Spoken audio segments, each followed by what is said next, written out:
Hi everybody, today's we are going to new content structure and function of neuron. The last videos we have introduced to information of neuron. Actually the brain contain many billions of neuron that work together to produce sensory through the learning movement, emotion and many other processes. The coordination of this activity required rapid and extensive communication among individual neuron and tissue also. In order to achieve that, the neuron use electrical signal to transmit information within a single cell and chemical signal between cell. This unique function have to force of neuron to adopt of cell structure unlike that the order of cell. Neuron comprise to cell body, dendrites and axon.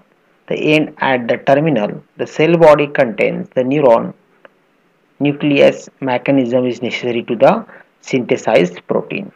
तो हम इस video में देखेंगे कि ये जो neuron है वो किस तरीके से अपने बॉडी के अंदर में फंक्शन करता है।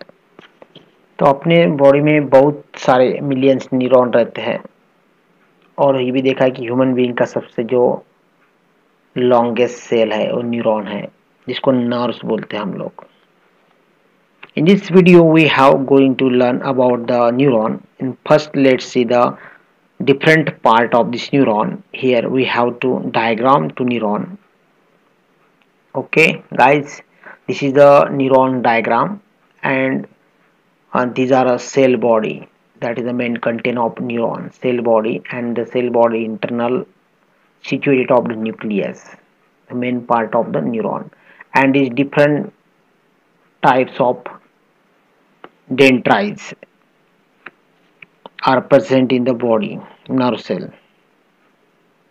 तो ये जो तुमको दिख रहे हैं बहुत सारे इधर उधर ऐसे दिख रहे हैं डेंड्राइट है। क्या है? डेंड्राइट। ये डेंड्राइट इंफॉर्मेशन को कलेक्ट करने का काम करते हैं।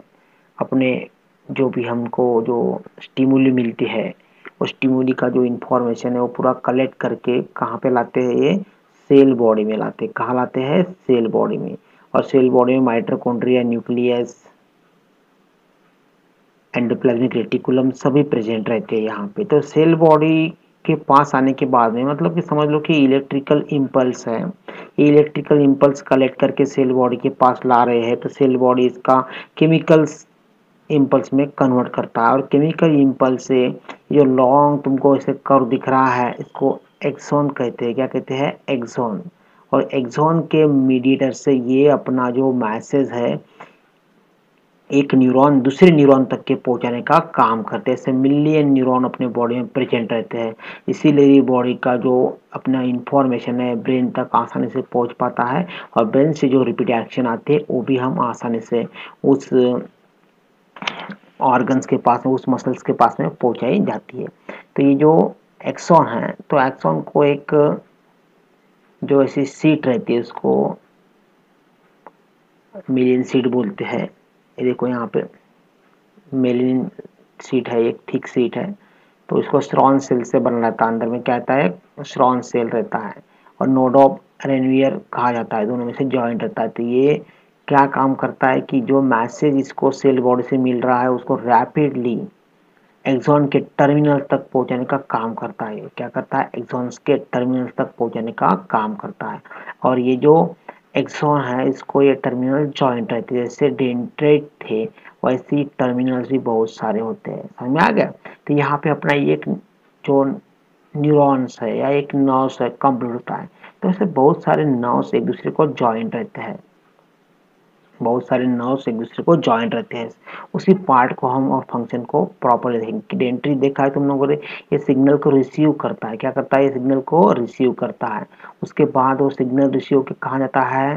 सेल बॉडी में जाता है। सेल बॉडी में तो organise and keep the cell function, तो यहाँ पे फंक्शन होता है और ये कंट्रोल करता है एंट्रायर करके न्यूरॉन्स को, ये न्यूक्लियस कंट्रोल करके रखता है। और जो सेल बॉडी में देखो ये मेम्ब्रेन रहती है उस सेल को प्रोटेक्ट करता है। और हेलिकॉप्टर दिखा है यहाँ पे, जनरेट करते हैं इम्पल्स। इम्पल्स जनरेट किया कि ये एक्सॉन में जाने के लिए तैयार होते हैं। Transfer signal to the cell and organ. तो एक्सॉन क्या करता है कि सिग्नल को ट्रांसफर करने का काम करता है। तो ये देखो, ये आयंस जो डिफ्यूज होते हैं यहाँ पे गैप रहती है तो वहां से डिफ्यूजन का काम करता है। और ये मेलिन की जो सीट है वो increasing speed of the signal, signal transfer की ये सीट जो है वो स्पीड बढ़ाती है। और लास्ट में वो जाते हैं एक्सॉन टर्मिनल्स पे, और ये axon terminal form junction with other cell. तो यहाँ पे दूसरा एक न्यूरॉन कनेक्ट रहता है, इसकी एक्सॉन टर्मिनल्स और दूसरे न्यूरॉन्स के डेंड्राइट्स कनेक्ट में रहते हैं। दोनों के बीच में जो गैप रहती है उसको साइनैप बोलते हैं। क्या बोलते हैं उसको? साइनैप।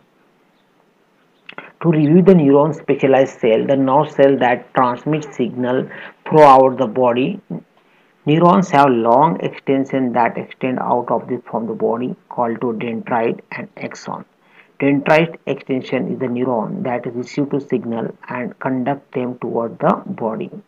The primary components of neuron are the soma, इसको सेल बॉडी बोला है, हम लोगों ने अभी देखा था।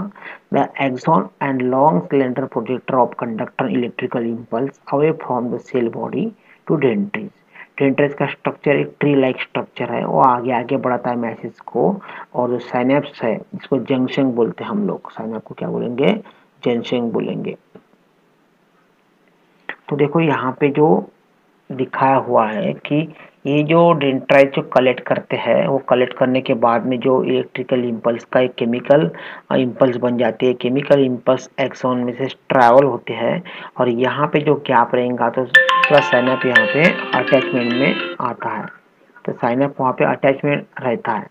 ठीक है, इस तरीके से यहाँ का मैसेज दूसरे न्यूरॉन तक, दूसरा न्यूरॉन का मैसेज तीसरे न्यूरॉन तक ऐसे पहुँचाए जाते हैं। तो वही मैसेज आगे आगे बढ़ता रहता है और इस तरीके से अपना जो भी बॉडी का स्ट्रक्चर है वो एक फंक्शन की तरह काम करता है। और इस तरह से हम ये न्यूरॉन का फंक्शन देख सकते हैं। ओके, आपको समझा होगा। Thank you so much.